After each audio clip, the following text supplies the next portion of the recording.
asalaamualeykum wa rahmatullahi taala wa barakatuhu mbokk yi ñuy topp di ñu teewlu à travers Mouhalim Info International TV waaye également à travers Al Quds TV ba ci journal numérique axbaar ahlul beyt alayhim assalaam ak ci yeneen plateforme yi ñu ngi leen di nuyu di leen ziyaare am mbokk am mbégte lool di ñëw ak yéen tombante tey di le 4 septembre 2025 mu tombante tey di bisu gàmm ñu leen ci ndokkeel yéen ñëpp fu ngeen mën a nekk ci àdduna bi ba ci ñi dul jullit sax ñu leen di ndokkeel ci ki nga xam ne mooy le sauveur de l'humanité al munqazul bachar al bachariya muy Muhammadul Mustafa sallallahu taala alayhi wa alihi wa sallam. donc tey ñi leen di dikkal ci lii nga xamante ne ni mooy gën a am solo gën a fës ci xibaar yi bi nga xamante ne ni mooy xew ci àdduna bi à travers surtout situation géopolitique géostratégique bi am ci Proche ak Moyen-Orient waaye également et ailleurs dans le monde muy Palestine, Israël, Liban, Irak, Syrie, Iran, Afghanistan, Pakistan, Chine, Russie ak Ukraine, Venezuela ak kii di Amérique seeni diggante Europe yooyu yëpp dinañ ci wax ànd ceeg yéen ak mbégte mu am solo lool. donc li gën a fës rek dinañ ci ñëw def ci reportage mooy défilé militaire chinois bu grandiose bu mag boo xam ne démb Chine def na ko mu rëccal dënnu kii di Trump mu nekk nag benn message bu clair boo xam ne Trump la jëmale donc bal bi mi ngi ci maanaam tànku dans le camp de Washington ak les Européens l'Occident collectif pour que ñu arrêté guerre yi soit muy Ukraine éviter ay embrasement ci Proche ak Moyen-Orient waaye également ak Venezuela ak fépp de par le monde te ñoom ñoo ko taal bu ñu bëggee jàmm am donc dinañ ci wax loolu dinañ ci def décryptage moom la ñuy jël tey donc ci lu jëm ci wàllu Palestine presque bu ngeen dee xool il y a 63 martyrs yoo xam ne rey nañ ba démb il y a 160 914 loolu depuis le 7 octobre 2023 également toujours ci Palestine le ministre de la santé bu Palestine nee na actuellement presque plus de 95 000 rek démb presque fan yëpp kii di lu mu tuuti dina rey 90 jàpp 100 par jour moom Israël ci ñi nga xam ne ñoom ñooy palestiniens yi donc mu nekk loo xam ne lu métti la le ministère de la santé aussi moom it joxe na ne fi mu nekk ni hôpitaux yi pas maanaam presque plus de 306 martyrs ñëw nañu foofu aussi pour ñoo xam ne ñu dee lañu enregistré nañ ko donc mu nekk loo xam ne lu doy waar la ak plus de 16 929 yoo xam ne ay blessé lañu kooku aussi lii di hôpitaux yi recensé nañu li ñu mel au moins 162 250 gazaouis principalement ay xale ak i jigéen ñoom it blessé nañ leen depuis maanaam loolu nga xam ne moom mooy 7 octobre 2023 encore comme ni ñu ko waxee bilan bi toujours en Palestine surtout Gaza au moins 100 personnes moom dinañ leen rey Israël dina leen rey par jour léeg-léeg sax dañuy def ay concours pour ku njëkk a mën a viser ci bopp maanaam di rey nit ñi di viser seen bopp yi pour kan moo gën a mën a jàmm donc loolu mu mel ni comme ay chiffres la ñu yor seen kanam donc mu nekk loo xam ne lu grave la donc ba tey ci biir loolu ministère de la santé bu Gaza nee na une augmentation totale des martyrs mu jëm ci partie yoo xam ne xiifa leen dal 367 dont 131 enfants yoo xam ne ñoom dañoo maanaam ay xale yu ci dee ci xiif donc 185 aussi décès enregistré waat nañ ko ci malnutrition ci xale yi donc ci mois d'août bi loolu moom la ñu enregistré muy nombre bi gën a élevé depuis des mois kooku ko wax mooy le ministère de la santé bu Gaza. et responsable UNRWA révélé na ay faits yu choquants ci décès yi ak li nga xam ne mooy épidémie yi am ca Gaza muy ay feebar lu mel ni choléra ak yeneen ay waga ak yu demee noonu. flottille mondiale bu Sumud moom transporté na xam ngeen ay ndimbal yu bari lu mel ni lekk ak naan ak ay garab yoo xam ne dafa bëgg a viser li nga xam ne mooy blocus bi nga xam ne Israël moo ko imposé Gaza. ba xam ngeen ne ay milliers de personnes fi mu nekk nii jóge nañu Barcelone ak Tunisie pour dem briser ji loolu. Il y a 44 pays yoo xamante ne ni dañ cee ànd donc mu nekk lu am solo loo xamante ne ni bëggoon nañ ko gis ci pays musulmans yi islamique yi arab yi ñu mën ko defal seen mbokk yooyu foofu ca Gaza. waaye ne yëpp lekkat yàpp mbaam yi comme ni ma koy waxee naankatu sàngara yi rosé yi voilà ñooñu ñooy jàmbaar. waaw ñooñu ñooy jàmbaar donc ñooñu actuellement ñooy wane seen nite jëme ci seen mbokki nit yi nekk Gaza. donc bilan wu génocide américano-israélien bi nga xam ne moo am Gaza toll nañu gis nga yëgatiwaat nañ sax chiffre bi am na beneen chiffre bu ñëw 64 746 morts la principalement ay xale donc mu nekk loo xam ne lu doy waar la. donc également lii nga xamante ne moom la décision américaine mooy ñu interdire l'accès à l'ONU aux Palestiniens loolu violation la ci accord bi nga xam ne moom la ñu defoon de 1947. les États-Unis nag ñoom dañuy révoquer visa yooyu ne duñ jox benn responsable palestinien ku mel ni Mahmoud Abbas ak délégation pour ñu participer ci l'assemblée générale de l'ONU année bii. donc mu nekk une décision boo xam ne très critiquée par les pays comme mu nekk une violation du droit international. crédibilité bi nga xam ne mooy Union européenne moom dafa nekk en jeu bu baax ñoom ñi nga xam ne ñooy wax naan chantre de la démocratie des libertés feneen fi autoritarisme la alors que ñoom ñoo gën a bon ñoo gën a soxor ñoo gën a xasawu xunn que ñi nga xam ñoom la ñuy jiiñ ji laan tuddee autoritarisme. parce que mbir yi jikko la du wax alors que ñoom seen comportement tey ñoom mooy symboliser leur civilisation leur décadence. waaw leur décadence donc leur effondrement moral intellectuel lépp fi mu nekk nii amatuñu valeur ñoom occident bu ñu tourné rek ne la voilà ay démocratie ki ay liberté. donc mu nekk loo xam ne lu am solo moo tax kii doon Joseph Borrell moom nekkoon koo xam ne moo doon kii ci wàllu Union européenne nee na nañu poursuivre Bruxelles en justice parce que ndax conflit bi nga xam ne israélo-palestinien la moom bi mu nekkee nag ci poste officiellement avant que Van der Leyen di ñëw moom ku ci taxawoon la nag mais da ngay xam ku xam diplomatie xam ni mu doon demee di nga xam ne kii amul lu ko neex mais munul maanaam génn ci loolu. donc loolu moom lay demander parce que politique israélienne bi dafa nekk politique boo xam ne bu ñaaw bu jëmale ko ci palestiniens yi. Israël nag mi ngi bombardé intensément Gazaville donc ba nga xam ne rey na ci ay centaines de palestiniens ñoo xam ne ay civils lañu ci seen tente rey leen nii rek comme ça parce que daf ko neex mu rey leen. Washington aussi nee na dafa prévoir construire des villes intelligentes ak des méga projets foofu ca Gaza. di xoolal ma ni ñuy souiller la mémoire des hommes de surcroît les musulmans alors que ñëpp surtout musulmans yi ñoom ñoo gën a ñàkk solo ci koo gis. yeneen ci Muhammad sallallahu alayhi wa sallam ne dañuy dem ba dañuy insignifiant loolu moo am te waxam moom sallallahu taala alayhi wa sallam du mooy mukk tu vois yow foo xam ne ay jullit fa nekk 2 millions ñu rey leen fa seen deret tuuru fa ñoo xam ne dañ doon jëf lu baax di jàng alquran tooñu ñu kenn ñu ñëw jalgati leen bëgg leen génne arab yi ànd ceeg ñoom Égypte il a signé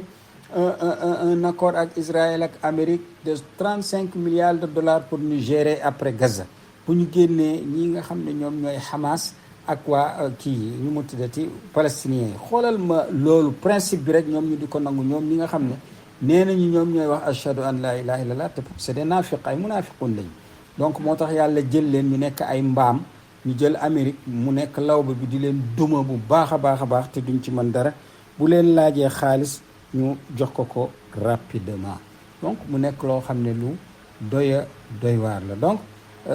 ci biir yooyu nag agissement yooyu xam ngeen ne palestiniens yi ñi ngi leen di rey rek. Israël amul benn yërmande ci ñoom. moo tax kii di Francesca Albanese muy rapporteuse spéciale des Nations Unies ci Palestine moom déclaré na que depuis le 7 octobre journalistes yi aussi foofu ci beneen domaine dañu leen di rey rek. waaw dañu leen di rey rek à Gaza parce que bëgguñu ñu wone lii nga xamante ne ni mooy image yi ak information yi nit ñi di ko jot foofu fii ci dans le monde. donc mu nekk loo xamante ne ni lu metti la. donc activités yi nga xamante ne ñu nekk aussi ci flottille global Soumout ñoom xam ngeen ne jóge nañu Gaza ak ay ndimbal wax naa ko ni léegi. donc te dañoo déterminé wu pour dem ba jusqu'au bout ñu briser blocus bi nga xamante ne ni mooy bu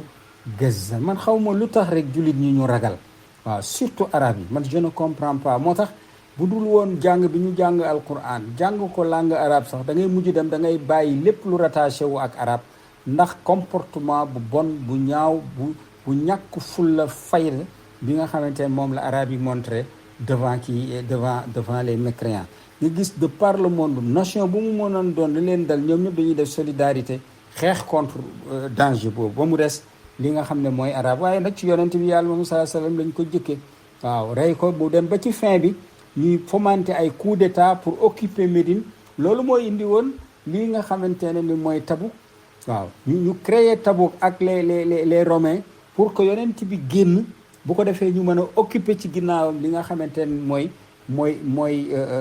Médine. loolu tax yonent bi bàyyi woon fa imaamu Ali pour mu sauvegarder li nga xam ne mooy arrière yi foofu ca Médine. waaw pour bañ ñu woon leen ginnaaw parce que yàlla wax na ko loolu mu nekk lu leer nañ loo xamante ne am la. moo tax ngeen gis bi nga xam ne jóge nañu Tabouk di ñëw parce que y avait plus de guerre muy revenir dañ ko attenté à sa vie pour bëgg ko rey bàyyi ba mu yéeg ci falaise bi ay mu lathamun ñoo xam ne c'est des masqués ñu ñëw yéeg pour tiital gëléem bi yonent bi daanu ñu fekk ko fa. kooku bu ngeen demee ci suñu téere yi ibnu Hisham ibnu Kasir ibnu Asir ibnu Asakir Waaqidi yëpp ma nga fa di ñaañ te yooyu yëpp ay téere ahlu sunna la pour wax loolu nga xamante ne moom la ñu bëggoon rey yonent yàlla Muhammad sallallahu alayhi wasallam te du kenn lu dul ñi nga xam ne ñoo nekkoon ak moom. yàlla jox ko 36 non ci mu taxaw ci jàkka ji mu ne diw jógal ku mu wax jógal ñu ne kii naafiq la. waaye gis nga loolu yëpp dañ ko ñu naan xale yi naan jaxase pa doo xam kan la Abdullah ibnu Ubay ben Salul rek lañ ci xam. alors que bu ngeen demee ci téere yi maa ngi leen ci invité jàngkatu arab yi man li may wax du ay source chiite ñu naan dafa far fii dafa def nii man yooyu du sama problème. waaye nag du ma ragal lii nga xamante ne ni moom mooy face à face loolu moom rek laay bëgg. parce que ñii nga xamante ne ni ñoom ñooy wahabiya yi ñoom ñooy dawal yeneen version yi di ko duufal ak alors que dara nekku ci. donc ñu mel noonu nag bëgg a rey seen yonent bi dafa génn àdduna fekk mu mere jullit ñi. waaw parce que kaay leen ma bindal leen indi leen bindukaay indi leen fëy ma bindal leen loo xamante ne du ngeen réer ñuy xuloo ba yonent bi dàq leen ñu génn. mu woo quelques saxaaba ku mel ni Ali ibn Abi Talib Salman Miqdaad kii di Ammar ben Yasir Abu Zar ne leen kaay leen. bi mu leen woowee la Jibril wàcc ne yow da ngaa woo sa xeet ne leen kaay leen ma bindal leen loo xam ne duñu réer léegi ñoom daw nañu xuloo nañu ba ñoom réer la ñu bëgg. bés ni ki tey division mooy am seen diggante c'est fini. même ba ci baatu yàlla kenn xamul c'est anthropomorphique ou théomorphique kenn xamul. waaw Muhammad ibn Abdullah nga wax wala Muhammad rasulullah tu vois dem nañu ba léegi dañu naan sax léegi nabi ak rasul du benn ayaat yi ak yeneen yu demee noonu loolu yëpp ñàkk solo ñàkk fulla ñàkk fayda nga xamante ne léeg-léeg ay théorie yoo xamante ne ni amul boole puy de amul dara lu coo xamante ne dafa am solo. donc lii nga xamante ne mën a dellusiwaat muy Macron moom day sax mi ngi takk tubéyam malgré que moom xam nga ko nu mu mel nee na décision bi Washington am ne dafay bañ a accorder ay visa aux responsables palestiniens pour ñu assister wu ci réunion wu prochaine assemblée nationale des Nations Unies nee na loolu kenn mënu koo nangu. C'est une décision inacceptable. moom it Macron nee na maa ngi woo l'administration américaine na génne décision boobu pour retirer sa décision. Macron affirmé na aucune offensive wala tentative d'annexion n'arrêtera le mouvement de reconnaissance de la Palestine. bépp offensive bu Israël mën a def ànd ceeg États-Unis wala tentative muy jël ne dafay nangu ay suuf loolu du dundi dara ci mouvement li nga xamante ne ni moom mooy pour reconnaître li nga xam ne mooy Palestine. Les chariots de Guidon xam ngeen mooy opération bi Amérique israéliens yi nekk ni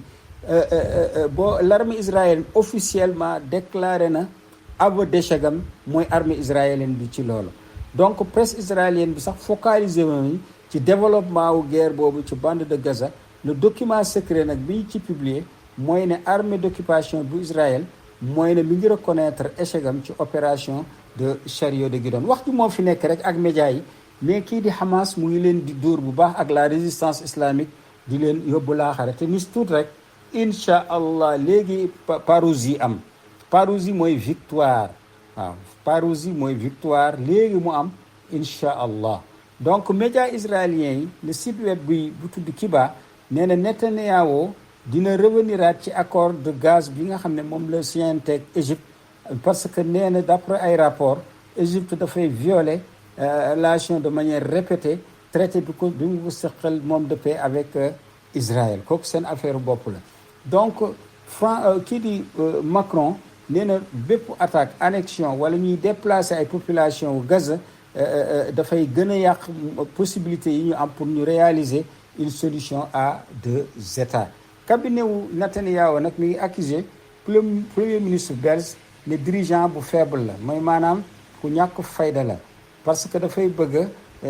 dimbali rek ñi nga xamante ne ni ñoom ñooy terroristes yi. Critique boobu nag mi ngi intervenir après bi nga xam ne Égypte jëmu boppam annoncé na dafa bëgg a reconnaître l'État de Palestine. Donc dans un récent message boo xamante ne publié sur la plateforme Truth Social président américain bi nee na guerre bi ci jëmu boppam mën na jeex bu fekkente ne ni Hamas dafa libéré ñi nga xam ne ñoom ñooy prisonniers yi. xam ngeen kii Trump dafa dof donc des milliers de colons organisés nañu ñoom ay manifestations ci booru kër résidence premier ministre bi muy Benyamin Netanyahu ci Quds pour exiger la fin immédiate de la guerre à Gaza ak le retour des derniers prisonniers israéliens. Ci Liban force intérimaire des Nations Unies bu muy FUNUL moom def na état wu démb benn attaque boo xam ne ci Israël ci jëmu boppam moo ko def largué ay grenades yoo xamante ne ci fi casque bleu yi nekk. wax gis nga loolu xam nga tooñ la donc muy nekk ci près de la ligne bleue muy la ligne de démarcation yi nga xam ne fixée par l'ONU entre Israël et le Liban a déclaré la FUNUL dans un communiqué. Donc toute action muy FUNUL di wax bépp jëf boo xamante ne dafay indi danger maanaam musiba ci force yi nga xam ne ñooy FUNUL ci ñoom seen force yi wala li nga xam ne moom mooy seeni moomeel ak lépp loo xam ne dafa jëm ci ingérence muy tadaxul dugg ci ay mbiru jàmbal te sa yoon nekku ci dans les missions moom yi nga xam ne moom la ñu jox FUNUL loolu ñoom waa FUNUL mënuñu nangu li ni mel te Israël ci la nekk te loolu dafa constituer une grave violation de la résolution 1701. kii di Yémen nag ci ay xibaar Yémen moom armée Yémen mi ngi ciblé depuis bërkaati démb ak léegi du dawal lu dafay dawal ay missiles yu grave a grave yu mu njëkkoon a kii ba tax Israël yëngu ay missiles yoo xamante ne dafa am ogive à fragmentation yoo xam ne bu daanoo day ànd ak dizaine 20 ba 30 missiles yoo xam ne bu duggee dafay tas donc moom laa tudde missile karateka moom la ñu am donc loolu dafa tiital bu baax israélien moo tax lépp loo xam ne zone stratégique la bu vital ci Israël ñu ngi koy laal lu mel ni centrale électrique yi lu mel ni Al-Khadra ay aéroport Ben Gurion ci Tel Aviv yooyu yëpp moom ci jëmu boppam kii di yéménite yi ñu ngi leen di laal ba ci le ministère de la défense bu Israël seen centre de renseignement yi bu Mossad bu Sinbet bu Aman yëpp Israël fi mu nekk nii amatul jàmm foofu te des millions mu ñooy daw di dugg ci abri yi pour làqatu donc gis nga peuple bu mel noonu incha allah bi qudratihi taala man ni ma amee ne dinaa dee noonu laa te dinaa dee dinaa dajeeg sama borom noonu laa amee yaqin ne Israël dañu koy dóor te du yàgg waaw dina dem ba jamono du am fu mu mën a làqatu dina woo ñu ko dimbali te ñoom ñu dañu nekk dans l'incapacité de lui apporter de l'aide donc mu nekk lu am solo moo tax kii di Ansarullah ñoom muy Houthi ni dañu promettre de véritables surprises de mauvaises surprises à Israël mouvement boobu nag mu ngi affirmer surprise yooyu nga xamante ne moom la jencal Israël mu ngi nekk li nga xam ne mooy fayu bi am gannaaw bi nga xam ne rey nañu le premier ministre ak 9 de ses ministres foofu ca fii nga xamante ne ni moom mooy Gaza. donc force yéménite yi ñoom dóor nañu 4 positions ci Israël yoo xam ne ay sites vitaux la ci Israël ak ay drone donc mu nekk la c'est drone Samad. mouvement boobu nag affirmé na maanaam actuellement moom mi ngi utiliser ay missiles ak ay drone yoo xamante ne de fabrication yéménite la yoo xam ne la technologie soit civile ou militaire Israël munu ci dara. force armée yéménite yi aussi nee nañu ciblé nañu benn navire boo xamante ne MSC Abi moo ko moom ndax violation décision bi nga xamante ne ni d'interdiction bi nga xam ne ñoom la Yémen ñi jël ne benn bateau buy dem Israël wala di fa jóge di dem dootul awati ci mer Rouge ni mer Noire ni mer Arabe donc ni ci océan Pacifique dem donc mu nekk loo xam ne lu am solo doolee neex surtout nga teg ko ci dëgg. Yémen nag force yéménite yi nee nañu ci Al Hadra Power Station muy centrale électrique bu Al Hadra laal nañ ko mooy bi nga xam ne moom mooy alimenté kër Benyamin Netanyahu ak aéroport Lot muy Ben Gurion ak Ashdod port Ashdod aussi laal nañ ko. armée israélienne yéménite boobu nag moom pare na nee na day continuer opération yooyu nga xam ne moom lay dóor kii nga xamante ne ni moom mooy Israël. les États-Unis nag ci ay information transféré nañu seeni base militaire de Bagdad vers le nord de l'Irak. gis nga xeex bi fa lay jëmaat parce que xam ngeen ci septembre bi normalement l'armée américaine war a jóge Irak waaye dañoo dem ci région autonome bu Kurdistan nooru Irak bëgg fa installé wu donc indiwaat continuer di contrôler encore Bagdad ak yooyu maanaam génn ci bunt bi aw ci fenêtre bi donc mu nekk duggewaat ci fenêtre bi te loolu gaa ñi duñ ko nangu dana indi xeex bu metti foofu te léegi incha allah kii di Kurdistan day nekk cible Iran day nekk cible la résistance islamique dafay nekk maanaam zone boo xamante ne ni de menace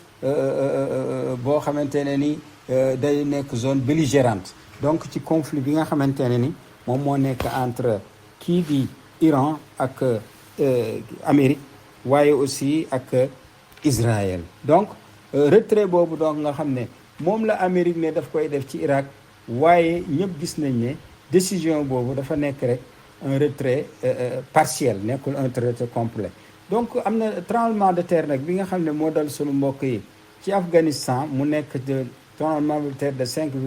5,52 sur l'échelle de Richter secoué na sud-est de l'Afghanistan. actuellement ñu ngi compter presque entre 1400 ak 1600 morts. ci nouvelle sunu mbokk yi Pakistan yi waa Daesh ñoom ñoo revendiqué benn attentat boo xam ne ci benn rassemblement politique la ci sud-est Pakistan def na 15 morts ñoom waa Daesh ci Pakistan ñoom ñoo leen rey. gis nga Daesh fu mu nekk rek États-Unis moom moo ko fa samp ak Israël. ci yenn nouvelle république islamique d'Iran nag kii nga xam ne mooy président Pezeshkian bi mu demee Chine nee na nañu résister contre l'intimidation lépp loo xam ne xoqatal la tiital yoo xam ne ci Amérique la jóge nañu taxaw temm bañ loolu. parce que président bi nee na dafa am c'est-à-dire il a souligné li nga xam ne mooy la nécessité de rester ferme face à l'intimidation et à la pression des pays qui cherchent à saper les relations amicales entre l'Iran et la Chine. nañu taxaw temb ci kanamu xoqatal yi nga xam ne ak tiitalaate yeeg ay pousser nit ñi ñu indi problème ci entre relation Iran ak Chine. donc moo tax mu ne Téhéran moom engagé wu na bu baax a baax pour mu li nga xam ne moom la seq ak Chine ci ay accords bilatéraux mu dox ko ba mu am solo. Pezeshkian aussi comme ni mu ko waxee noonu nee na loolu dafa nekk loo xam ne lu am solo. appel boobu nag moom Pezeshkian nee na mi ngi conseillé di xelal les États-Unis ak Europe nga xam ne lu xew ci musiba ci kaw adduna bi ñoom ñoo ko def ñu bàyyi seen tooñ yi bàyyi politique de confrontation et de revenir à la diplomatie pure ñu del siwaat ñu waxtaan moo gën. parce que actuellement ñi nga doon dóor ñu naan léegi nag am nañu doole ba dañu naan bu ma neexee nag ngande lu mel ni Chine lu mel ni Russie lu mel ni Iran lu mel ni Inde gis ngeen Brésil ñëpp daje nañu contre la diplomatie belliqueuse et belliciste de l'Amérique. nee na États-Unis ñoom ci seen jëmmu bopp toujours nee nañu muy Larijani moo ko wax, le secrétaire général du conseil national de sécurité bu Iran. nee na les États-Unis ñoom dañuy tere toujours toute avancée ci ay négociations yoo xamante ne ni ñoom la ak Iran Amérique ak Iran di poser ay conditions yoo xamante ne ni xam nañ ne Iran du ko nangu. les États-Unis bëggul parce que bëggul avancé mu am ci négociation yi nga xamante ne ni moom mooy li am. donc mu nekk loo xamante ne lu am solo mu ngi mel ni ngay wax ak muus nga ne muus bi dama bëgg nga génne ay béjjën. xam nga muus mënul génne muus du am béjjën, muus rek du am béjjën. waaw donc mu nekk loo xamante ne ni lu ama am solo. secrétaire boobu nag nga xam ne moom mooy Ali Larijani affirmé na que États-Unis ni muy comporté woo moom buggul jàmm am diggante moom ak Iran, parce que conditions yi muy teg dafa nekk des conditions jugées irréalisables, surtout restriction yi mu am sur le programme balistique iranien, ne il faut que Iran mu xoolaat ay missile mag ak yooyu. et ça exemple Libye mi ngi nii ak Irak, tu vois, bi ñu gis nga ñoom ñëpp ay arab lañu, bi ñu dofloo ba ñu ne jindi parce que seen bopp yi amul ndox, amul grécine la am. waaw tu vois, donc ci lañ leen jël seen arme yooyu lañ leen reye. tu vois, donc comment se fait-il que Iran am yooyu yëpp comme exemple mu bëgg a retourner moom ci jëmu boppam mu ne leen am mi ngi nii après man léegi musal ngeen ma dem ci safara parce que baaxul, dafay rey ay nit. allez-y. waaw qu'est-ce que cela veut dire? genre réflexion yi mooy lan? tu vois, moo tax fulla ak fayda mooy nga yow Iran nga def say bombe nucléaire yu bari. et je sais que ñi ngi ci, parce que man mii di wax sage maay sénégalais boo xam ne sama yoon nekku ci lu dul dama am sentiment envers eux, parce que damay xeex injustice bi nga xam ne moom lañ leen teg. donc waxantuma la ak ñoom ñi nga xamante ne ñoo yor mbir yi, nekk yor état, nekk nag ay boromi xam-xam yu mag a mag. donc moo tax mu nekk loo xam ne lu am solo yooyu duñ ci tomber mukk ci genre yooyu piège yooyu, bu ko defee ñu faagaagal leen. donc mu nekk loo xamante ne ni lu ama am solo la. donc porte-parole ministère iranien des affaires étrangères muy Ismaïl Baqai moom nee na les États-Unis toujours bu amee ay négociations ñoom ñoo koy perturber. gis ngeen 6e round de négociation ci Masqat sur le nucléaire, ndekete ñoom ñi ngi fàqal yoon bi pour Israël mu dal ci kaw kii di Iran. mu nekk lu doy waar. lii nga xam ne nag moom mooy Europe muy E3, États-Unis kii di Angleterre, Allemagne ak France nee nañu ñoom dañoo Iran nee na dañoo manqué seen engagement ci cadre JCPOA depuis 2018. ñoom defuñu dara ba pare ils veulent revenir. ñoom ki nga xam ne moom moo violé muy Amérique, jëluñu ci moom sanction. kii nga xam ne moom mooy agressé Iran, condamné wuñ ko, dañoo kontaan sax ci loolu. Amérique attaqué Iran, condamné wuñ ko. agence internationale de l'énergie atomique attaque bi Israël attaqué ak Amérique ci centrale iranien yi, condamné wuñ ko. ba pare ils reviennent pour dire que Iran dafa violé. qu'est-ce que cela veut dire? yabaate la. te nag li nekk ci loolu yëpp bañ rasulillahi sallallahu alayhi wa sallam. du leneen ñun dañu leen xam, dañu leen jàng. waaw bi ñu leen bëggee xam ñun dañu dem jàng lan mooy la civilisation occidentale, awee ko ci la civilisation française d'abord, xam ko bu baax, jàng la civilisation américaine. waaw donc ba comprendre lan mooy WASP, lii nga xam ne ci la basé wu, mooy wéet nekk loo xamante anglican, nekk ci wàllu ngëm da ngay weex, nga nekk ci wàllu ngëm nga nekk ci anglican protestant. bu ko defee yaay nekk vrai américain bi, la race blanche, dégg nga, pure, donc les yeux bleus. ñun dañu jàng loolu, comprendre ko, moo tax ñu xam leen, xam ni ñuy xalaatee. parce que mbir boo ko bëggee jàng, boo ko bëggee xam, da ngay xool attitude am, xool comportement am, xam manière de réflexion, conduite am. bu ko defee nga mën a xam ces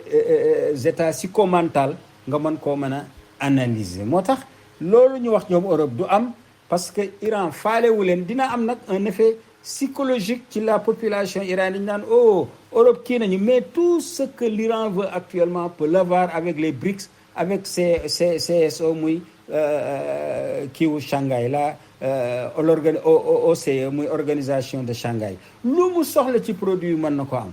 ci wàllu banque yi ak yëpp et actuellement ñoo ëpp doole même économiquement dem wax naa ko ci sama ay analyse donc loolu Iran moom amatul problème boobu xaalis bi mu am nag foofu ci dans les banques occidentales ak le système SWIFT bi moom moo ko bloqué il fera tout pour mu revenir que de plein droit. donc toujours ki nga xamante ne ni mooy Ismaïl Baqai muy porte-parole ministre des affaires étrangères bu Iran nee na Téhéran mu ngi rejeté ci beneen xibaar bépp revendication fallacieuse boo xam ne dafa jóge ci conseil de coopération du golfe Persique nga xam ne ci île Abu Moussa grande ak Tomb Sukhra Tombul Kubra ñaar yooyu nga xam ne ay île iranienne la waa Émirats arabes unis ne ñoom ñoo ko moom Iran nee na loolu du ko rejeté na li ni mel te réitéré na moom Iran teg bu mu teg loxo ñetti îles yooyu nga xam ne ci golfe Persique bi mu nekk ak droit wam ci champ gazier yi nga xamante ne moo nekk ci Arash ak nature pacifique bi nga xamante ne programme nucléaire am bi mu am moom Iran en réaction à une récente déclaration du conseil de coopération du golfe Persique bi nga xam ne moo dirige moo jiite Arabie Saoudite kii di Koweït kii di Émirats kii di Qatar ak Bahreïn nga xam ne ñoom ñëpp ay doomi Amérique lañu ay ki jarbaat ak ki ay sëtu Amérique te pourtant ñoom ñëpp historiquement ci histoire ak ci géographie ñoom ñëpp yi ci gën a bari territoire yooyu yëpp ci Iran la bokkoon ñenn ñi sax moo leen jox indépendance lu mel ni Bahreïn ak Oman Shah d'Iran moo leen jox indépendance donc fekk yaa ngi ànd ak Amérique rek di nga am jàmm mais fekk àndook Amérique rek yow da ngay am lii nga xamante ne ni moom mooy problème porte-parole bi nag nee na mooy brigade ki nga xam ne mooy porte-parole muy le brigadier général Ali Mohammed Naini muy bu Iran nee na les États-Unis ak pays européens yi dañu war a xam ne Iran réussir na dépasser choc bi nga xam ne moo doon sanction yi te brisé na aussi li nga xam ne mooy résilience économique bi nga xamante ne ni dañu yaakaaroon ne du possible mais Iran fi mu nekk lépp boo ko dox sanction 47 ans nga nekk ci sanction ngay dem di defal ay fusée nga raw ñi nga xam ne nekkuñu ci sanction nga xam ne ñoom diggante beurre ak gruyère ak ñoom yooyu la ñu gën a xam bu Suisse bi ak bu France ñoo la ko mën a gën a expliquer donc muy les pays du Golfe laa di wax mu ne Iran moom dépassé na loolu moo tax léeg-léeg ay difficulté dafa war a am ci nit ci société ci communauté pour que mu mën réfléchir parce que ci ay difficulté ci ay souffrance ci ay jafe-jafe ci la nit ki di xelam di ubbeeku pour que mu mën a continuer mu mën a réfléchir nee na loolu nag mu nekk loo xamante ne lu ama am solo te li ñuy naan la guerre cognitive nga xamante ne software dafa am moom di nga ko continuer après bi nga xamante ne ni côté militaire bi Iran wane na dooleem bu rëy maanaam dóor yu metti kii nga xamante ne ni moom mooy Israël résister bu baax ci Amérique ci jëm boppam moo dellu ginnaaw demander cessez-le-feu à l'Iran mu jëm ci nouvelle Chine Russie Inde ak Corée du Nord mooy Chine ak Russie ñoom dinañu lancer gazoduc bi gën a mag ci monde bi muy ay tuyaux yoo xam ne dafay def gaz di jóge Russie di dem Chine contrat gazier boobu nag bu historique la sino-russe dafa nekk une mauvaise nouvelle pour les États-Unis ak l'Europe ñoom ñi nga xam ne dañ ne woon gaz russe du demati léegi mooy Nord Stream dootul demati aw Allemagne 1 ak 2 pour kii Europe mais léegi kii di Russie moom ne Chine nee na ko noonu amul problème bàyyil man ma jël yooyu yëpp donc loolu nekk na une mauvaise nouvelle pour États-Unis Europe moom dafa torox comme ni ñu ko waxee comme ñoo njëkk a promouvoir affaire ngóor jigéen ak yooyu moo tax ñoom ñëpp ci ay récession la ñu nekk fi mu nekk nii échec de leur économie de leur politique économique dinaa ci ñëw ci jël exemple France ak grève yi fa nekk ak gouvernement successif yi fay daanu loolu yëpp yàlla da leen bañ toroxal la parce que am na foo xam ne boo fa àggee ci mbon ci jikko munoo too taxaw il faut que yàlla da lay toroxal nga daanu donc Xi Jinping Poutine ak Kim Jong-un ñoom ci seen jëm bopp daje nañu ci Pékin ci cadre boo xamante ne ni défilé militaire bu mag chinois boo xamante ne ni débuté na démb la woon. donc Russie Kremlin nee na yaakaar nañ ne Trump dina bind ci li nga xamante ne ni moom mooy ci réseau boobu Truth wax ne complot la boo xam ne dina am entre Russie Chine ak Corée du Nord pour ridiculiser uniquement li nga xam ne am na. parce que li xew démb daf koy metti mooy say noon ñi gën a nekk sa noon ñoom ñëpp ñu daje te kenn ku ci nekk am sa nucléaire bopp mën na la faagaagal te mënoo ci moom dara. donc loolu dafay metti ci xol. loolu nag moom moo dal Trump. et Trump vraiment Trump bonul carrément, baaxul carrément, il n'est pas un fou à 100%. Trump benn jaamu yàlla la boo xam ne yàlla daf ko bëgg a utiliser pour mu daane la civilisation occidentale de manière générale. mais également ci ndofam muy indi yoo xam ne ay noonam yoo xam ne dañu amoon problème pour daje ci Bush, ci Clinton, ci Obama, Russie ak kii di Inde mënu ci woon mën a daje. léegi tey fexe na ba ci ndofam ci benn clin d'œil rek ñoom ñëpp ñu daje contre moom. donc Kremlin nee na ci jom Chine moom réalisé na xam ngeen défilé militaire bi gën a mag ci histoire am avec 10 000 soldats ak des missiles supersoniques, des sous-marins sans pilote, loolu lu grave la, des drones furtifs sous les yeux de Poutine ou encore de Kim Jong-un, waaye également de presque pas mal de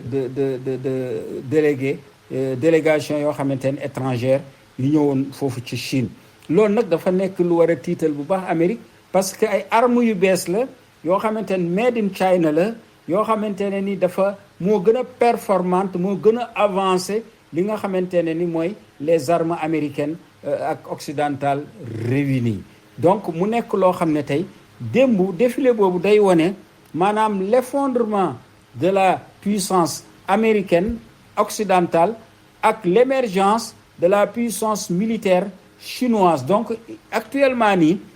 defaguñu ay études yu sérieuses yoo xam ne ci économie, ci politique, ci géopolitique de manière générale ba ci géoéconomie pour wax ne joxe ay chiffres wax ne en fonction de ça officiellement Chine léegi mooy première puissance militaire waaye également économique et commerciale du monde. donc États-Unis daanu na loolu la ñuy xaar parce que ragal rek ñu ci gën a bari ragal réaction wu Trump. fi mu nekk nii loolu bu amee Trump mënul tirer bu xanaa yàlla def pour ñu dem jahannama rapidement nit ñi dee ak yooyu yëpp parce que bu boobaa dund dootul amati parce que Trump bu ko loolu yóbboo moom du ko fekkee waaw du ko fekkee. mais lii nga xamante ne ni mooy li am moom mooy ne kii di mënulul dara Chine parce que Chine am na nucléaire yu gën a graaw ko moom, mënulul dara Russie, mënulul dara kii di Corée du Nord. te Inde waxi nopp même bu dee indien yi xam ngeen film Inde ak film Cowboy Bandi ay yu demee noonu même bu fekkente sax ñoom dëgëruñu bopp comme Russie ak Chine waaye il compte parce que am nañu aussi le nucléaire. Trump noom nee na gis nga bi mu gisee défilé boobu rek pour wane ne moom non il est trop faible waaw il est trop enfantin juvénile. Trump mu dem na mu déployer ay chasseurs am pour ñu naaw ñoom it ci kanamu Maison Blanche pour wane ne moom it am na doole. donc loolu li ko tiital mooy li mu gis foofa ca fii di Pékin. donc ce qui veut dire que y a les plaques tectoniques du pouvoir mondial se déplacent vers l'est, vers la Chine, la Russie, l'Inde, les BRICS ak l'organisation de Shanghai. donc loolu moom moo actuellement moo commencé am. donc mu nekk benn tremblement boo xamante ne ni des plaques tectoniques du pouvoir mondial nga xam ne mi ngi dem de plus en plus mais de manière très plus rapide sous l'impulsion du président américain nga xam ne yëpp moom moo ko gaawal. donc image yi ngi diffusé démb nag Chine monde bi yëpp gis ko loolu nag dafa nekk loo xamante ne ni day wone ne actuellement monde bi centre de décision yi mi ngi daw di dem vers l'est, vers fii nga xam ne mooy Chine. moo tax ñu ciy def benn décryptage ak analyse bu ndaw ci défilé boobu mu nekk un message clair boo xamante ne ni à Trump mu nekk bal bi actuellement est dans le camp de Washington ak des Américains pour mettre fin à la guerre en Ukraine, ñu bàyyi guerre bi Ukraine, éviter embraser Proche ak Moyen-Orient ak Venezuela. parce que bu ñu laalee lu mel ni Venezuela,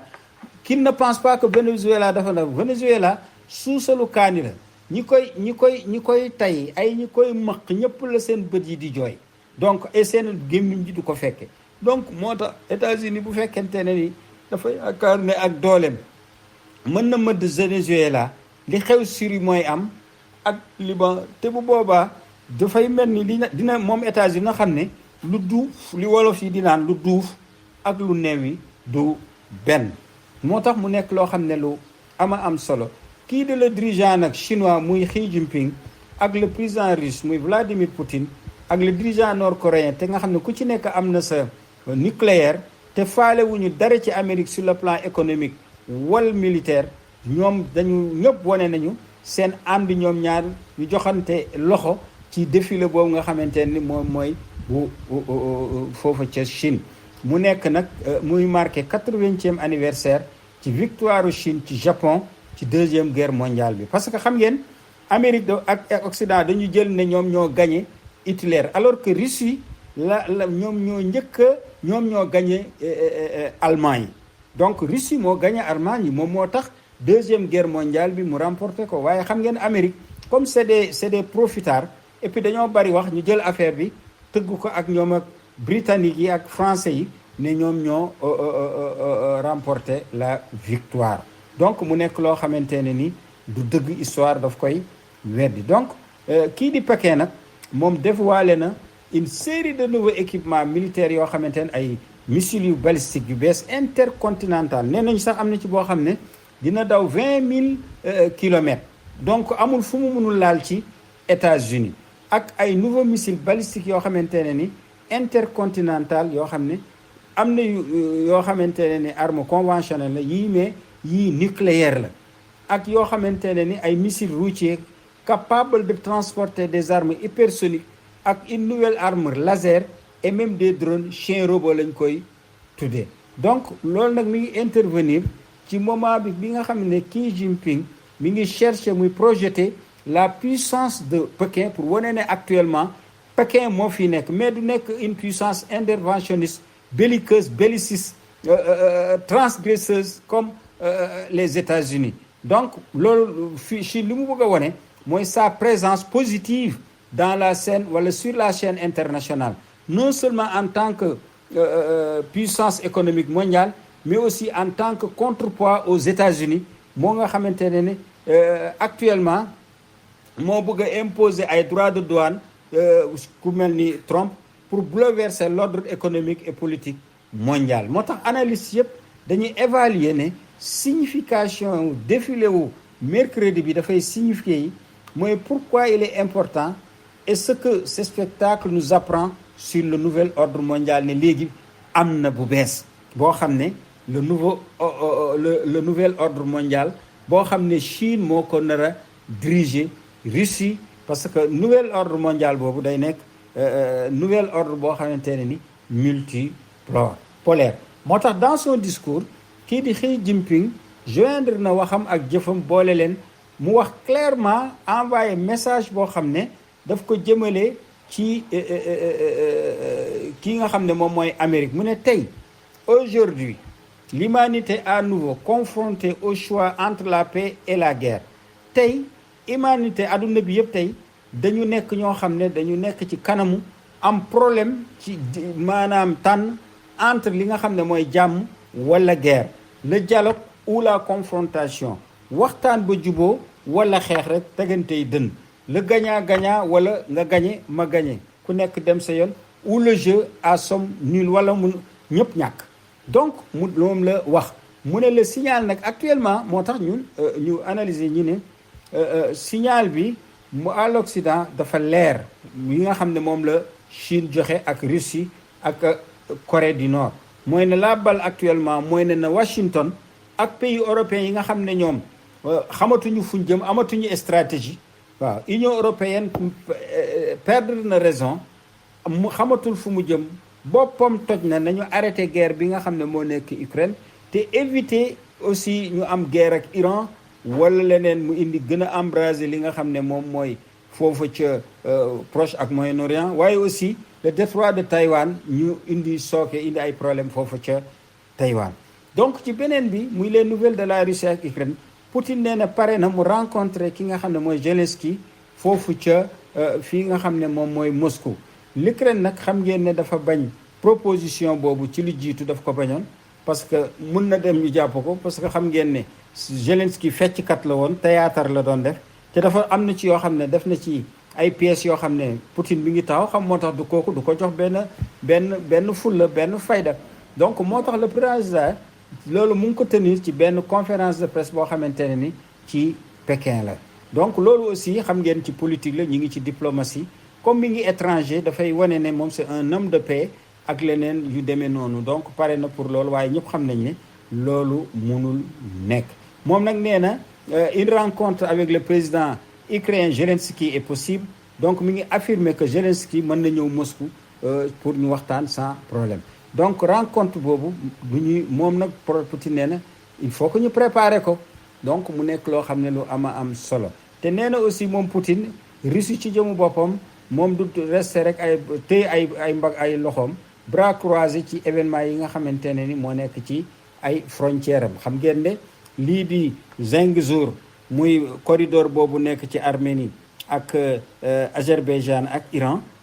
ay kii di Amérique dafa ci xoqatal kii di Union kii Russie. Ukraine la même chose donc ba ci Moldavie actuellement ñi ngi def le tout pour xoqatal ko loolu yëpp pour affaiblir cuq li nga xam ne moom mooy Russie waaye Russie moom xam nañ ko bu baax a baax ñoo leen ëpp doole fopp te fi mu nekk nii ils ont pris le dessus sur l'Ukraine ak l'Occident collectif. Force armée Russie nag ñi ngi progresser bu baax et régulièrement ci champ de bataille bi à des degrés divers moo tax Pologne ak Hongrie ñoom tourné nañu le dos à l'Ukraine. Donc ki ko wax mooy éco-européen parce que Occident mi ngi continuer di insister la ñu wax ci soutenir régime Kiev ak pays voisins yi lu mel ni Hongrie ak Pologne ñoom nee nañu ñoom d'accord ñu ci politique bu radical boobu extrémiste bu Ukraine nañu essayer trouver ay solution. Donc mu nekk une dure réalité boo xamante ne bu am solo la bu gouvernement ukrainien bi wone te mbokkam yooyu ànduñu ci. Donc loolu muy gën a indiwaat problème ci li nga xam ne moom mooy li ñu tuddee partenariat fiable bu Europe. Donc mu nekk loolu nag di ko menacer la stabilité régionale et la sécurité des populations vivant le long des frontières du conflit. Trump nee na première apparition Trump xam nga Trump dañ ne woon dafa feebar ñi nee nañ dañ ko empoisonné woon parce que ku ko nuyu woon la kooku fa lañ ko poisonné ba ñu jiiñ ko israéliens yi les services de renseignement israéliens ñenn ñi dafa am lu mu lekk ñenn ñi dafa am problème de tension ba mu ngi dee ak yu demee noonu loolu tax mu pour wir di tuuma Trump est apparu démb moom ci jëmu boppam en bonne forme entre guillemets. Trump nag publié na ci benn message. Trump dafa am mission bu muy doxal yàlla contre munaafiquun yi ak kuffaar yi baax na ci trop ak góor jigéen yi ak ñeneen ñu mel noonu. Trump moom côté boobu boom am na solo dañu koy tàcc lu dul maanaam jalgatikat la ci beneen wàll bi loolu moom duñ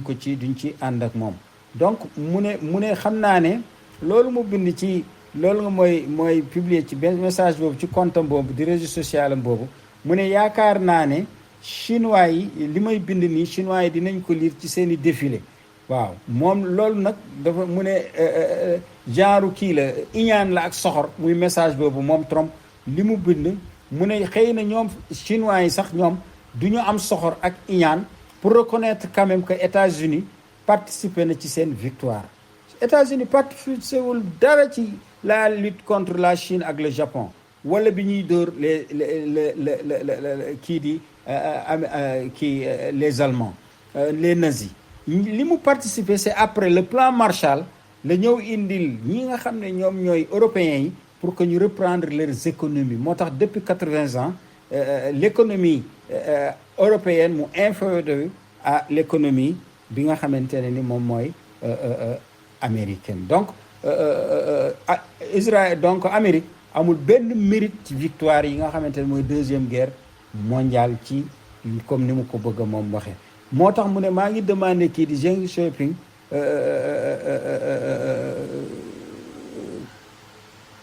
mu adressé ay message yu chaleureux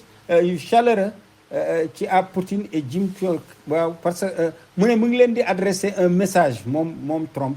maa ngi leen di adresser un message bu am solo waaye pour parce que xam naa ne dañuy conspirer maanaam dañuy fomenter di def ay coup de bëgg a def ay coup di conspirer contre les États-Unis donc gis nga kii dafa jobbal donc mu nekk loo xam ne lu am solo la kii di Trump wax ko donc encore ci même xibaar yi ci discours am kii nga xamante ne mooy Xi Jinping souligné ne Chine du nangu mukk ñi di ko xoqatal di ko tuutal ñoo xam ne di ko indil ay jafe-jafe ci ñoo xam ne ay tyran lañu kooku moom mooy l'empereur bu bees bu bëgg a def empereur boppam muy Trump mu yokk ci ne Trump kii di Pékin dina des toujours di engagé wu ci lépp loo xam ne développement pacifique la donc le gigantesque défilé militaire bi nga xam ne moo am Chine avec 10 000 soldats ak 100 avions ak des centaines de véhicules terrestres loolu day témoigner la puissance militaire croissante de la Chine sous la direction de Xi Jinping donc les responsables affirmé nañu ko équipement yi ñuy exposé yëpp yu chinois la sont de fabrication nationale et actuellement en service mi ngi ci armée chinoise mais une grande partie a été dévoilée au public démb ci mercredi pour la première fois notamment ay drones de pointe des systèmes de brouillage sànq wax naa leen ko électronique ay armes hypersoniques des technologies de défense aérienne et antimissile ak ay missiles yoo xamante ne yu stratégique moo tax le Kremlin espère que Trump dafay maanaam day kokkali rek dafay xaw ma bëlde day soxriya ironiser donc parce que bu fekkente ne nee na ñun dañu koy comploter contre moom xëy na day foo rek day wax rek waaye du dëgg ci moom États-Unis annoncé na moom it ne dina envoyé ay forces garde nationale pour ñu dem Chicago xam ngeen ne ci ville américaine yëpp Chicago moo ëpp ay crime ci Venezuela nag annoncé na maanaam li nga xamante ne nii moom la américains yi def muy détruire benn bateau provenant du Venezuela mu ne dafay transporter ay drogue ba mu rey ci ay 11 personnes ci équipage ba loolu teguwul fenn moom dénoncé na déploiement loolu la am waaye aussi déploiement parce que déjà fi mu nekk nii même la presse américaine dañu am sikki sàkk ci li Trump wax xam nga boo demee ba nga nekk njiit boo waxee ñu ne la est-ce que di wax dëggal na ko est-ce que li muy wax dëgg la mooy ne yow nekkatoo dara ci décrédibilisé moo tax waxuñu nationalité parce que xam nga yu mel noonu ça arrive ñoo xam ne ay looca lañu gaalu looc la ñu yor xamuñu ñoom dañ ñëw pour napp ay jën nga ñëw nga ne leen am nga benn transporter ay marchandises yow li ñuy am par jour sax du mot $100 yow nga ne leen dinaa la jox $100,000 mais il saute tu vois souvent loolu mën na am les renseignements la communauté de renseignement yu Amérique ñu def loolu napp xale yi ñu ñëw ñu dem leen ñu jël tiire ci ñoom rey leen bu ko defee ñu ne voilà ay drogue la ñu jëloon boo ñëwee gis drogue waaye fekk ñoom ñoo ko moom loolu mu nekk lu doy waar moo tax garde côte yi sax d'après certaines informations américaines ñoom dañoo kontaanul ci nii nga xam ne noonu la Trump procédé waaye xam ngeen ne amul lu dul yàgg fen dana feeñ dëgg dafay feeñ donc arrestation boobu nga xam ne daf ko tudde ci lutte contre le trafic international de drogue les États-Unis xam ngeen ne force navale massive la développé foofu ci Caraïbes yi ak aussi mu double prix mu arrêté képp koo xamante ne ni président Nicolas Maduro la bu Venezuela waaye Iran ci jëmu boppam mi ngi condamné lu ingérence américaine boobu ci affaire intérieure ki nga xam ne mooy Venezuela Europe moom ñi ngi craindre nañu trop rapprochement bi am entre Iran Chine ak Russie ak Inde loolu ñoom ñoo ko def dofu kii nga xam ne moom mooy Trump la beneen bi mooy CGT mi ngi appelé grève bu mag léegi ñu ngi ci France ci grève bu mag massive buy am le 10 ak le 18 septembre bii di ñëw le principal syndicat bi nga xam ne mooy bi gën a représentatif wala yi ci gën a bokk ci fonction publique muy CGT bokk na ci mi ngi appelé ñu bloqué lépp ci ñaari fan yooyu nga xam ne mooy 10 ak 12 septembre le CGT nag dafa rejoindre ci initiative boobu yeneen ñaari organisation syndicale yu mag ci 18 septembre muy confirmer information yi nga xamante ne ni moom la ñu jot ci la presse française. Parlement iranien nag moom mi ngi définir réponse bi nga xamante ne ni moom lay préparer Allemagne France ak Angleterre bés bu ñu demee bu ñu activer li nga xam ne mooy mécanisme Snapback. parce que xam ngeen ne am na projet de loi boo xam ne mi ngi tegu ci bureau mi assemblée nationale pour que bés bu ñu ko defee rek ñu activer ko mooy lan ñu génn ci traité de non prolifération nucléaire. bu ko defee ñu mën a defar lu leen neex ci seeni 407 kilos yooyu soit 9 bombes yooyu ñu def ko ci wala leneen te xam ngeen ne Iran toogul mi ngi continuer di def ay mbiram. France ak Algérie nag fi mu nekk nii Algérie dafa bëgg a condamner France yóbbu ko ci tribunaux internationaux yi pour que essai nucléaire yi mu doon def foofu ci Sahara bi ñu condamner ko ci. donc 20 organisations internationales publié nañ benn déclaration commune pour dénoncer conséquences yu durables yi nga xam ne explosion yooyu nga xam ne réalisée par la France dans le Sahara algérien. ñu bari ci les musulmans yi doon xeex pour l'indépendance d'Algérie léeg-léeg bu ñu doon def ay explosion français yi dañu leen doon yóbbu foofu à quelques mètres pour déflagration yi dal ci ñooñu mu rey leen. France nag am na des scénarios yoo xam ne yu possible après vote bi nga xam ne le 8 septembre na la am ci assemblée nationale. moo tax Paris mi ngi préparé ci un moment décisif ci gouvernement wu François Bayrou avec un vote de confiance boo xam ne moom la ñu prévoir ci assemblée nationale le 8 septembre ci contexte d'instabilité politique mais également sociale boo xam ne musul am ci France. action boobu nag mun na provoquer benn crise gouvernementale ak budgétaire majeure bu ko defee mu compromettre projet de budget 2026 ak fragiliser la position de la France sur la scène européenne. parce que France ñoom ñoo njëkk a wote Pax mooy góor ak góor sëy jigéen ak jigéen sëy góor jigéen ñi ni pël ñu favoriser ko moo tax ñii yàlla du leen may jàmm. koo xam ne yàlla da leen jël yëkkati leen dem ba ci kaw asamaan Jibril ñëw jël leen bi mu leen yóbboo ba ci kaw asamaan mu jël leen kenn ku ci nekk mu jël benn xeer def ko ci yow bi mu leen dóoree ci suuf xeer boobu fekk si leen mu mel ni ay bomb mu ñëw dugg leen exploser leen xam nga loolu dafa graaw ndax lan mbiru ngóor jigéen. donc mu nekk loo xamante ne ni ñëpp ñoo ko war a condamner moo tax premier syndicat agricole bu France nee na moom it dafay participer. donc il y a une mobilisation des agriculteurs te xam nga moom les Jacques xam nga Jacques ci tubaab moom mooy un agriculteur un cultivateur tu vois ñoom dañu doy waar ñoom bi ñu bokkul ak ñeneen bu ñuy def ñu nekk ci industrie yi ak yeneen yu demee noonu ñoom dañuy indi seeni neefere xar yeeg bëy yeeg nag yeeg yëpp ak seen caterpillar ñoo xëpp ko ci tali yi jaxate yëpp gis ngeen ko. donc kii aussi nga xam ne moom mooy comme ñoom dinañu mobiliser wu loolu nag mu nekk loo xam ne ay revendications yoo xam ne ñoom syndicats yi dañu koo def mu nekk loo xamante ne ci contexte politique boo xam ne bu doy waar la. lii di dette française nag dépassé na 4,5% ci le taux d'intérêt de la France atteint donc actuellement atteint son plus haut niveau depuis près de 15 ans. donc gis ngeen yàlla du leen bàyyi du leen may jàmm ci kàttanu suñu borom. France du leen ko may mukk waaw ndax dañoo violer les valeurs yi nga xamante ne ni ay prophètes ay nit ñu baax des philosophes yëpp dañu taxaw pour que ñu maintenir loolu nga xam ne moom mooy valeur. donc chute annoncé wu gouvernement de Bayrou moom kooku moom lu rassuré la et puis ça ne rassure pas aussi les investisseurs et puis dafay dégrader un peu la situation budgétaire de France comme ni ma ko waxee. et donc le 8 septembre dana am moment bi nga xam ne taux budget wu France presque ñi sax nee nañu 15 ans mais am na beneen information bu ne depuis 30 ans la donc mi ngi nekk ci niveau bi nga xamante ne ni mooy bi gën a élevé avec 4,5%. donc une dégradation de sa note par l'agence Fitch également à prévoir. grève bu 10 septembre bi nag nit ñëpp ñu ngi ko aussi encore dina ci am après les agriculteurs ak ñeneen ñi le transport public aussi dina nekk à l'arrêt complet. donc na ngeen ci préparer yéen français yi sama mbokk yi ngeen dox bu baax a baax. donc day nekk une entrée boo xamante qui s'annonce explosive face aux réformes et au plan d'économie imposé par le gouvernement de Bayrou. les syndicats et les collectifs citoyens appelle à une grève générale boo xamante ne ni dafay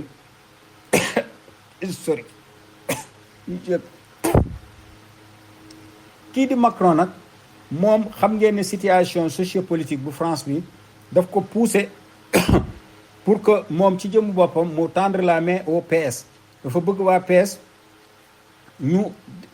maanaam bañ dugg ci mbir mi. donc d'après le dernier baromètre ci opinion publié bu démb 3 septembre Figaro magazine bind ko mu ne code de confiance sax bi ñu jox le président français Emmanuel Macron daan na léegi mi ngi ci niveau 15%, ce qui est inédit depuis son élection en 2017 mu nekk lu inférieur à celui enregistré lors du mouvement des gilets jaunes. mbokk yi fii la ñu yéem ak yéen mbégte bi kenn xamul fu mu toll di ànd ak yéen saa su ne à travers Mouhalim Info International waaye également à travers lii nga xam ne moom mooy Al Quds Chérif TV di ñaan ngeen gën abonné ci seen chaîne yooyu ngeen gën ko partager ngeen di commenter waaye également ngeen di joxe seen suggestion dimbali chaîne yooyu ñu am doole am ay matériel yu baax ñu gën a mën a def seen liggéey gën leen mën a jox les plus bonnes informations authentiques wasalaamu aleykum wa rahmatullahi wa barakatuhu. Bon gàmmu à tout le monde.